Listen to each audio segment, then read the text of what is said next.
بسم اللہ الرحمن الرحیم۔ السلام علیکم۔ ایک عیسائی نے چند سوالات لکھ کر حضرت عمر رضی اللہ تعالیٰ عنہ کو ارسال کیے اور ان سوالات کے جوابات طلب کیے۔ عیسائی کے سوالات یہ تھے: پہلا یہ کہ ایک ماں کے شکم سے 2 بچے پیدا ہوئے اور دونوں ایک ہی وقت ایک ہی دن پیدا ہوئے، پھر ایک ہی روز دونوں کا انتقال ہوا۔ ایک کی عمر 100 سال بڑی، دوسرے کی عمر 100 سال چھوٹی ہے۔ یہ دونوں کون تھے اور ایسا کیوں کر ہو سکتا ہے؟ دوسرا سوال یہ تھا کہ وہ کون سی زمین ہے جہاں ابتدائے پیدائش سے قیامت تک صرف ایک مرتبہ سورج نکلا اور نہ ہی پہلے نکلا اور نہ ہی آئندہ کبھی نکلے گا۔ تیسری یہ کہ وہ کون سی قبر ہے جس کا مدفون بھی زندہ تھا اور قبر بھی زندہ تھی، اور قبر اپنے مدفون کو سیر کراتی رہی، پھر مدفون قبر سے باہر آیا اور زندہ رہ کر فوت ہوا۔ چوتھا یہ کہ وہ کون سا قیدی ہے جس کو قید خانے میں سانس لینے کی اجازت نہیں اور بغیر سانس لیے زندہ ہے۔ عیسائی کے سوالات پڑھنے کے بعد حضرت عمر فاروق رضی اللہ تعالیٰ عنہ نے حضرت عبداللہ بن عباس کو بلایا اور فرمایا ان سوالوں کے جواب لکھ دو۔ تو حضرت عبداللہ بن عباس نے ان سوالات کے یہ جوابات تحریر فرما دیے۔ پہلا یہ کہ وہ 2 بھائی جو ایک دن پیدا ہوئے، ایک ہی دن دونوں کی وفات ہوئی، پھر بھی ایک بھائی 100 برس عمر میں چھوٹا اور دوسرا 100 برس بڑا، یہ دونوں بھائی حضرت عزیز اور حضرت عزیر رضی اللہ تعالیٰ عنہ ہیں۔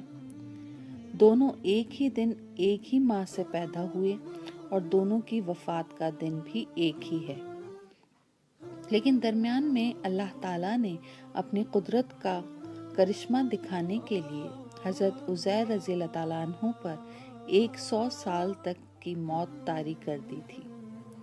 پھر 100 سال کے بعد زندہ ہو کر اپنے گھر گئے، پھر کچھ دن اور زندہ رہے، پھر دونوں بھائی ایک ہی روز فوت ہوئے۔ اس لیے حضرت عزیر رضی اللہ تعالیٰ عنہ کی عمر 100 سال چھوٹی اور حضرت عزیز رضی اللہ تعالیٰ عنہ کی عمر 100 سال بڑی ہو گئی۔ دوسرے سوال کا جواب یہ کہ وہ زمین جس پر ساری عمر میں ایک مرتبہ سورج نکلا اور نہ پہلے کبھی نکلا اور نہ ہی کبھی بعد میں نکلے گا، وہ زمین دریائے قلزم کی تہ ہے جہاں فرعون غرق ہوا۔ نیز حضرت موسیٰ علیہ السلام قوم کے ساتھ پار اتر گئے تھے۔ حضرت موسیٰ کے معجزے سے دریا خشک ہو گیا اور دریا کی تہ کو آفتاب نے بحکم خدا بہت جلد خشک کر دیا۔ حضرت موسیٰ اپنی قوم کے ساتھ دریا پار کر گئے اور فرعون غرق ہو گیا۔ اس زمین پر ساری عمر میں سورج صرف ایک مرتبہ نکلا اور آئندہ کبھی بھی نہیں نکلے گا۔ تیسرے سوال کا جواب یہ کہ وہ قبر جس کا مدفون اور قبر دونوں زندہ تھے اور قبر اپنے مدفون کو سیر کراتی رہی، وہ حضرت یونس علیہ السلام کی مچھلی تھی۔ قبر بھی زندہ تھی اور مدفون بھی زندہ، اور مچھلی آپ کو سیر کراتی رہی، پھر آپ مچھلی کے پیٹ سے باہر آ کر زندہ رہے اور پھر وفات پائی۔ چوتھے سوال کا جواب یہ کہ جو قیدی قید خانے میں سانس نہیں لیتا اور بغیر سانس لیے وہ زندہ رہتا ہے، وہ بچہ ہے جو ماں کے شکم میں قید ہے اور خدا نے اس کے سانس لینے کا ذکر نہیں کیا اور نہ وہ سانس لیتا ہے اور پھر بھی وہ زندہ رہتا ہے۔ حضرت عبداللہ بن عباس سے یہ جوابات لکھوا کر حضرت عمر فاروق نے اس عیسائی بادشاہ کے پاس بھیج دیے۔ حوالہ احسن القصص، صفحہ نمبر 262۔